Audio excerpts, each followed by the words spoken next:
আসসালামু আলাইকুম। চলুন দেখে নিই সারা দেশের নিউজ। যে কোনো মুহূর্তে গ্রেপ্তার হচ্ছেন আপন জুয়েলার্সের মালিক।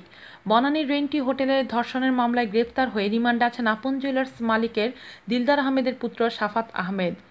অন্যদিকে শুল্ক গোয়েন্দা সূত্র জানিয়েছে, অবৈধ উপায়ে স্বর্ণর ব্যবসা পরিচালনার অভিযোগে আপন জুয়েলার্সের স্বত্বাধিকার দিলদার আহমেদ সেলিমকে যে কোনো মুহূর্তে গ্রেপ্তার করা হতে পারে।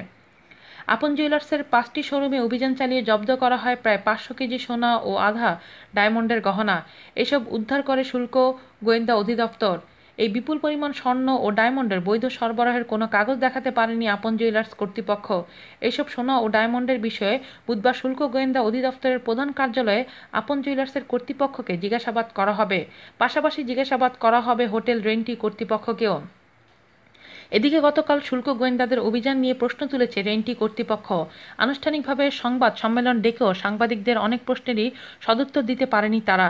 হোটেলটির ব্যবস্থাপনা পরিচালক আদনান হারুন বলেন, 13ই মে মাদকদ্রব্য নিয়ন্ত্রণ অধিদপ্তর হোটেলে তল্লাশি করে কিছুই পায়নি, কিন্তু পরের দিন শুল্ক গোয়েন্দা বিভাগ অভিযান চালিয়ে 10 বোতল মদ পায়। তারা হোটেলে কিভাবে মদ পেল এখন সেটা আমাদেরও প্রশ্ন। তাহলে শুল্ক গোয়েন্দা আপনাদের ফাঁসানোর জন্য সঙ্গে করে মদ নিয়ে এসেছিল কিনা, এমন প্রশ্নের জবাবে তিনি কোনো মন্তব্য করেননি।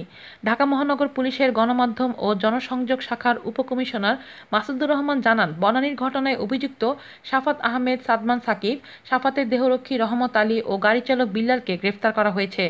নাইম আশরাফকে গ্রেফতারের অভিযান অব্যাহত রয়েছে। আশা করা হচ্ছে শীঘ্রই তাকে আইনের আওতায় আনা সম্ভব হবে। আজ এ পর্যন্তই। আল্লাহ হাফেজ।